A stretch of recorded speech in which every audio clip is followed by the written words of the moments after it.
I finally stole the golden dancer tonight. I know Lakheera is out there looking for me, hoping to break my bones. And Zuleeka, oh my God, I'm probably more afraid of her than anyone else right now. And after what happened to her bar because of me, I mean, who can blame her? But I'll worry about those things tomorrow, because tonight I'm glad that golden dancer statue is with me. I still remember when I saw the statue for the very first time. I was working for the diplomatic corps then, and we were on a mission to Funakha. We had to get the king to sign the peace treaty. It was evening and I was walking the city streets alone, and suddenly it got very dark and very cold. I was not dressed for it. I was shivering like anything. And then suddenly I saw some bright lights ahead of me. It was the National Museum, and they were having some sort of a late night exhibit. And I thought, let's go inside. I went in there to escape the cold more than anything else. And that was when I first laid eyes on the golden dancer. It was a large room. There were many people there. But as soon as I saw it, everything faded into the background. The volume died down. I don't know what is about it, that flow. It probably has some hidden fire that seems to touch anyone who sees it. And that was when I decided I was going to steal the statue. I was going to be in Funakha for a week, and I decided that I would steal it before I would return. But before I could strike, someone else swiped the statue. I was so angry, it felt as if someone had slapped me. It felt like someone had stolen the statue that belonged to me. That was a big news. I remember almost every investigative agency and every thief probably was looking for the statue. Even I scoured the black market of the art world, but there was no clue. The statue had disappeared without a trace. What can you do? Years passed. And then, last week, I found that golden dancer had come to my city. The statue was in Misana, and that too in the hands of a man I absolutely despised, who had no connection to the world of art and culture. The statue was in the hands of Lakheera. Lakheera is a man who is called by underworld bosses to carry out those dirty jobs that their men cannot do. The man who goes around beating people, making them bleed, threatening families. That was the man who was holding on to golden dancer. And I said no. Time had come for golden dancer to come home with me. My name is Riyan Kesia, and during the day, I wear a mask. I wear a mask to move around the high society of Misana. People know me as the owner of the biggest club of Misana, Funakha. And if you were to meet me during the day, you'd probably find me at a garden party of a high commissioner or a big gala thrown by some businessmen. Not many people know the real me. I found out that Lakheera was going to come to Khurrambagh tonight. And so, when the evening fell, I reached there as well. I parked my car by the fort. It was a quiet area there, and I knew my car would be safe. I have never dared to take my car inside the Khurrambagh market because my car would be stripped for parts before I could turn my head. So I parked my car, stepped out. It was still night. Everything was silent. But suddenly I heard someone whispering. Who was here at this time of night here? There was a garden next to where I had parked. So I peeked through the bushes and I saw a boy and girl sitting over there in the garden enjoying the moonlit night, probably startled by the arrival of my car. I smiled and stepped back, not wanting to invade their privacy. But then I heard another noise, the sound of an approaching car, and a jeep came to stop right near me. And out of the jeep stepped two men dressed in royal fatigues. They were the royal guards. And I was afraid.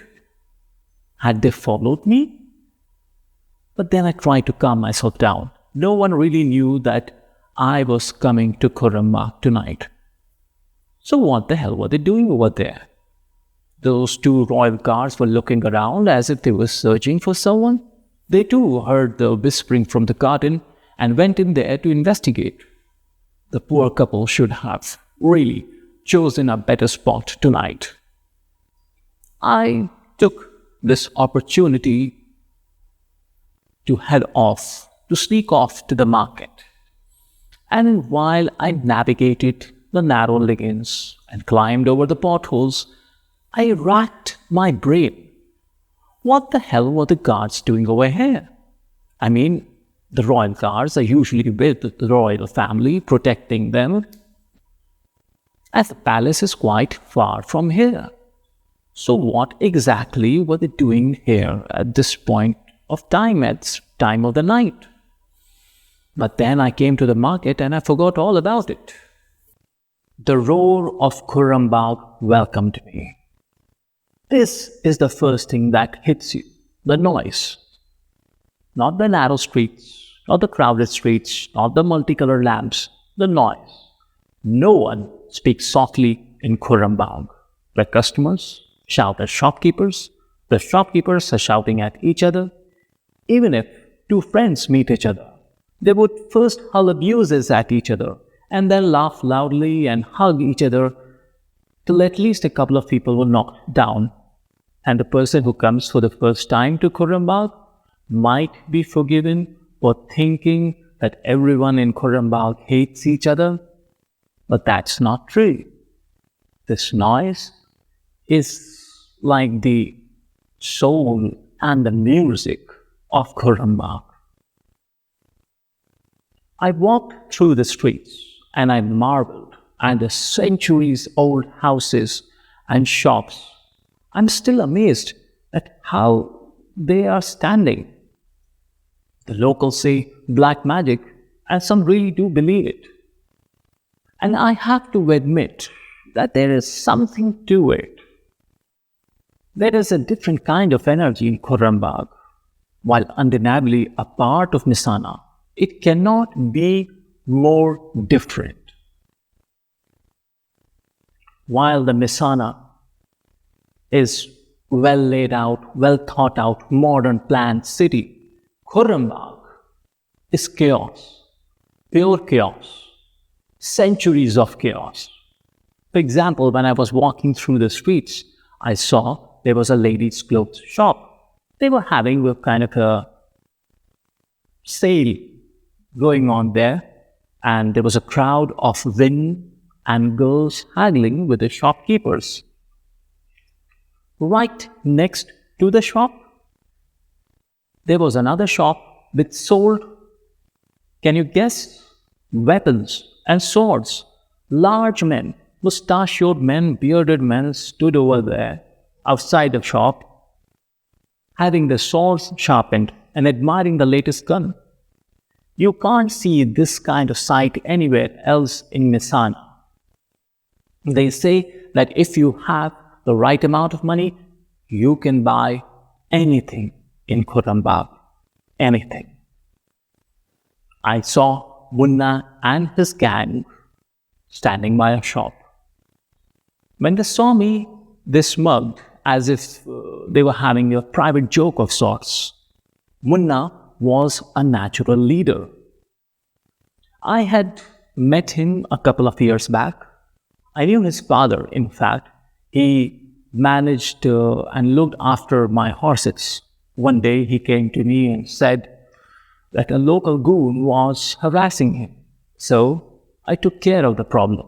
And now that goon is safely locked behind the bars. Since then, Munna and his father have been my friends. There is very little that happens in Khurrambagh that Munna does not know. Who is bringing in stolen goods? Which gangs are going to fight? He knows everything.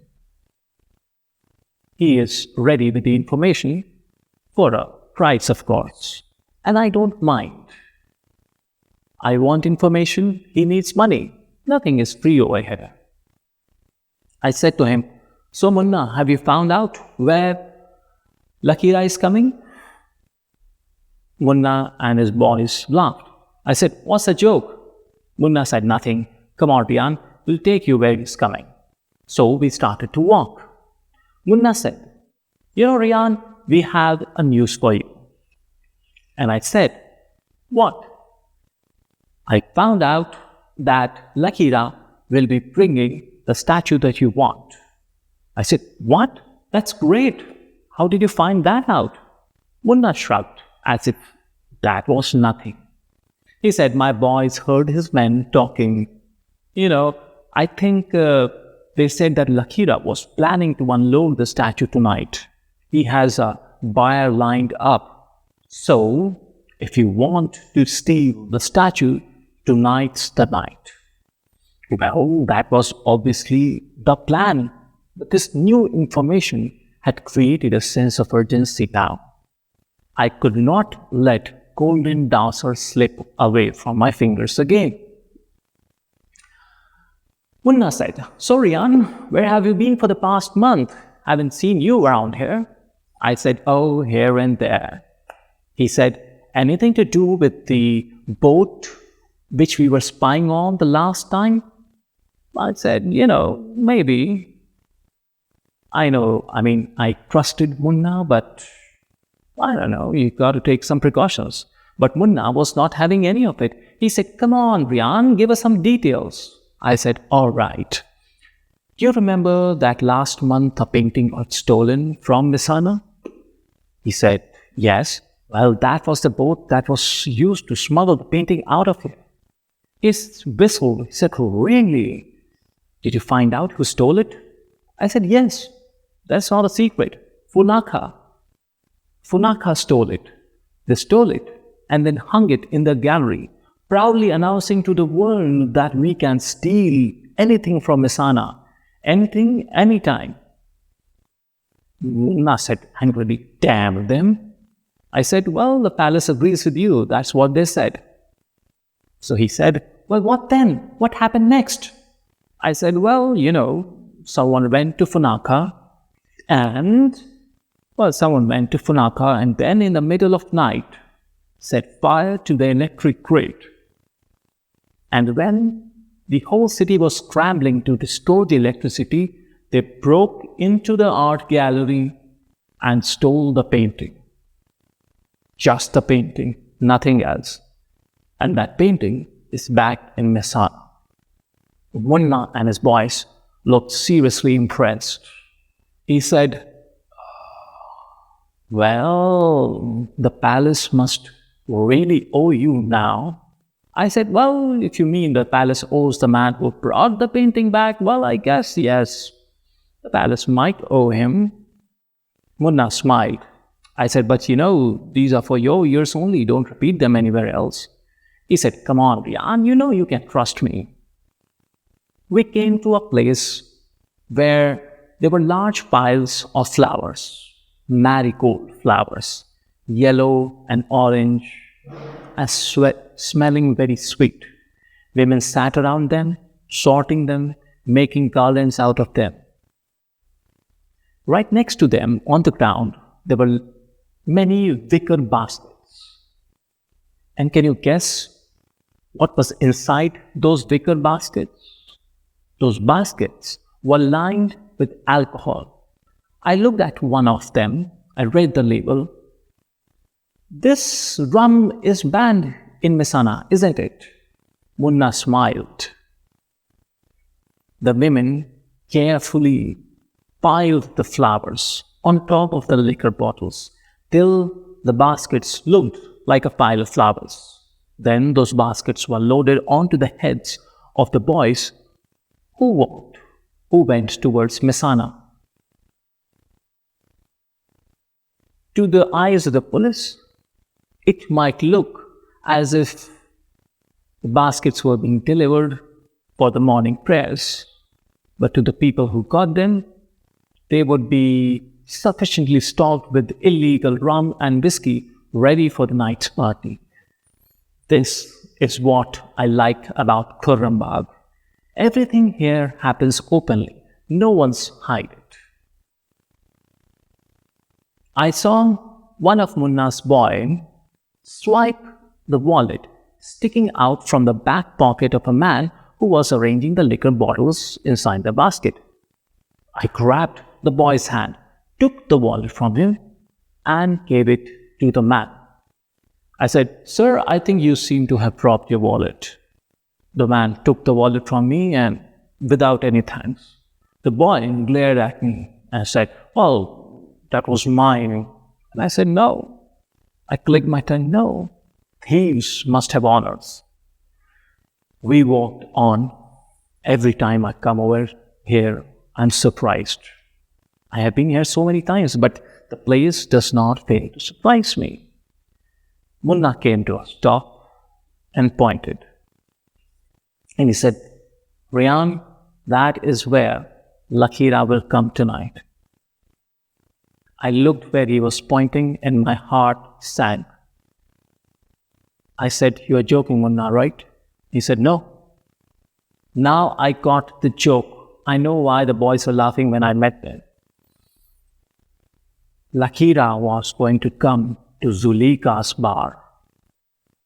While every shop and every building in Khurrambagh is brightly decorated with lights and has colorful boards announcing the name of the shop, Zuleeka's bar was drenched in darkness. No lamps, no boards, because none were necessary. Everyone knew what it was. I said goodbye to Munna and stepped inside the bar. My heart was thumping. It was the same old smoky place that I knew very well. I'd come to like it and fear it. The ceilings were black with years and decades of cigar smoke. Small brass lamps hung over the tables, throwing their pools of yellow light. Around the tables sat men, rough men, drinking, smoking, gambling. I looked up to see the walls of Zuleeka's office. There were glass walls, and I saw Zuleeka sitting over there. I did not want to meet her tonight. There is a legend that goes in Khurrambagh. There was a police station here, and everyone knew that all the policemen secretly reported to Zuleeka. Then one day, An inspector got posted over here. An inspector who did not know the rules of the game. One day, Zuleika's procession was passing through the market when that inspector stopped the procession. Some license issue or whatever. Next day, when that inspector reported to duty, he found that the police station was completely deserted. No one had come. No constable, no guard, no one to even file a complaint. No one. He stepped out into the street. No one. Even the street was empty. Someone came running. "Your home is on fire." The inspector panicked, rushed home to see if everything was all right. Everything was fine. No fire. His family was surprised to see him. They were completely safe. The inspector thought someone had played a prank on him. He came back to the police station angrily, only to find out that it had burned to the ground. To this day, the ruins of that police station are still there. No one has cleared it, and there has been any other police station in Khurrambagh since then. Inside Zuleika's bar, I looked over at the bar counter where I recognized the group who was standing over there. They were quite the bar regulars. How can I describe them politely? Lush drunks. They came every night to get drunk. I walked over to them as they smiled at me and cheerfully waved at me. To the right, sitting was a woman who barely ever spoke. She was covered in rags, but during the day she scrounged enough money to drink and drink as much as 4 men. Right now even, she had empty glasses in front of her and she was still going strong, taking big swings from a beer mug, drinking cheap beer. Others were workers from the nearby construction site, shopkeepers from the market, drivers of the horse carriages, disgruntled journalists, a completely eclectic group. Tonight's topic of discussion was the theft at the palace. Before them lay a folded newspaper. The headline screamed, "Theft at the palace, burglars still at large." And beneath the headline was a large black and white grainy photograph which showed a man, apparently a thief, climbing over the fence. I knew that the incident would be reported in newspaper today. I had no idea that there was a photograph. I took the newspaper and I said, "Hey, what's this about the photograph? Since when did the guards have a camera?" The junior engineer, who had apparently read the whole article, said, "It's not the guards. It was the prince.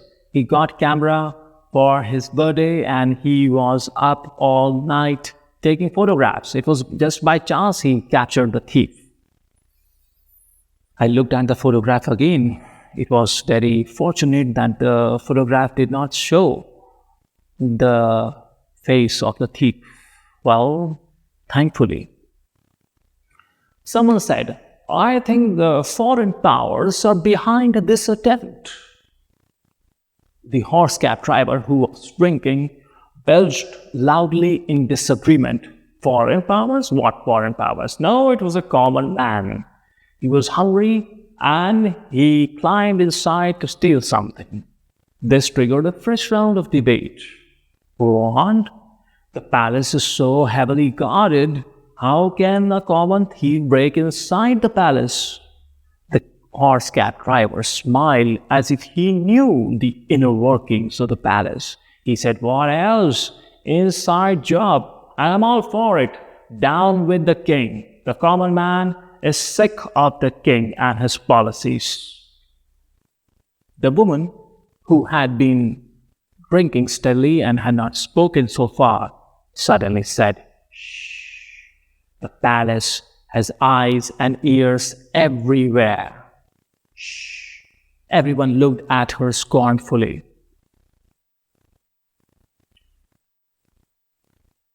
She nodded at two men sitting by the corner and said, "See those two men? I see them every day. They look at everyone with their rat eyes and see everything with their rat ears. I know they work for the palace." Everyone looked at those two men, studied them. They indeed looked rather suspicious.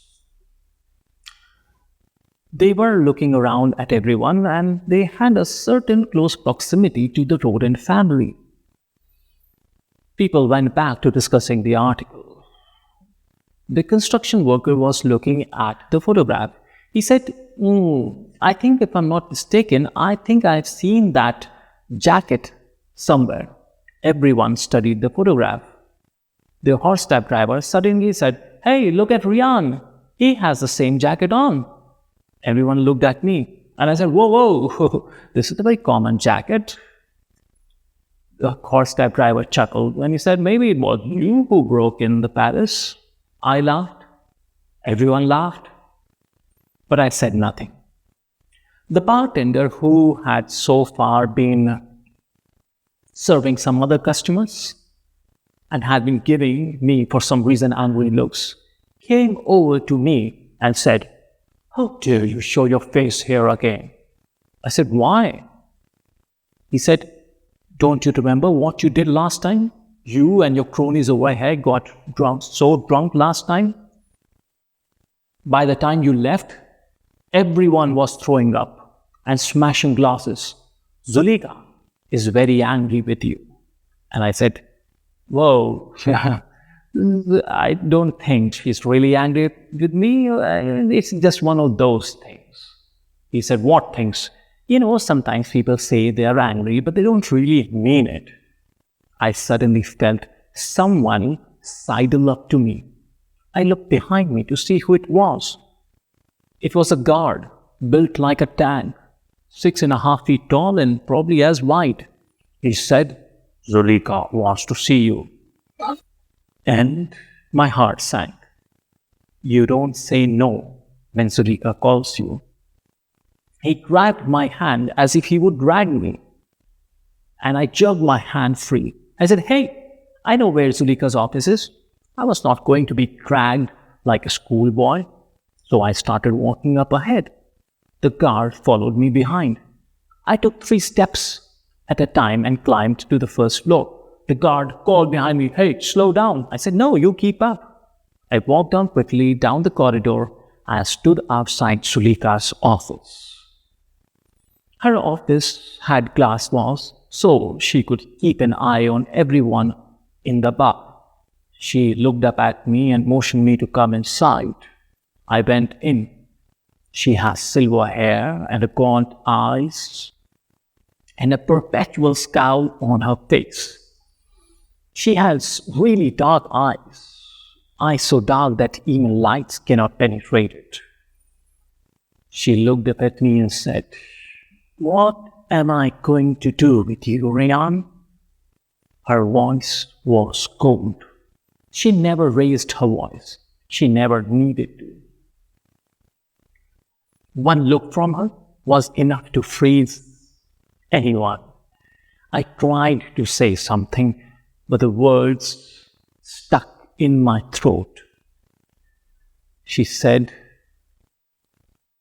"Riyan, why don't you respect me or my bar?" And I said, those were the last words a man wants to hear from Zuleeka. And I said, "No, Zuleeka, there's nothing like that. No one respects you like I do. I'm downright afraid of you." She said, "Well, then why did you crash my bar last time?" I said, Oh, you mean that? She said, ah, yes, that. I said, well, and while I was speaking, she got up, walked slowly to the rifle hanging behind her, and got it down. The rifle was a double barrel rifle, big enough to kill an elephant. She took the rifle and sat down. I couldn't say anything because I was too focused on the rifle. I looked back to see the guard who had come from behind me. He was panting. He scowled at me. I said, Zuleeka, last time, we had won the football match and I guess everyone got too drunk. But that will not happen again. Zuleeka suddenly turned the gun towards me, its muzzle pointed right at my chest. And I thought, well, this is it. This is it. It's over now, isn't it? But then I think I caught something, and I hope I'm not mistaken. I caught a hint of smile in her eyes, and I smiled nervously. And I said, Zuleeka, I may be irritating, but I'm harmless. I'm like a fly. You can swat me anytime. Zuleeka lowered the gun and placed it on the table. She said, well, Riyan, this is your last chance. Make sure you don't cause the same thing ever again. The guard who had been listening to this was unhappy that I had gotten off so lightly. He said, well, we should at least break his face or a hand or two. Zuleeka did not even look at him. She said, when I want your opinion, I will ask for it. I smiled at the guard and took this as a cue to leave. I left and walked down the corridor. People at the counter were looking up at me to see if I was all right. I smiled at them. The bartender met me halfway. He said, Riyan, why are you here last night? Really? And I said, well, to drink. What else? He said, well, if you are here to drink, then have a drink and then leave. Because Zuleeka has been in a bad mood for a couple of days. You do not want to test her patience. Do not cause any trouble tonight. And while he was saying this, the door of the bar opened and in walked Lakheera. And I thought to myself, well, no man wants to look for the trouble. But what is he supposed to do if it walks right into his life? At that time, tonight was just beginning. And I will tell you the rest of the story, but after I've had my drink. Cheers.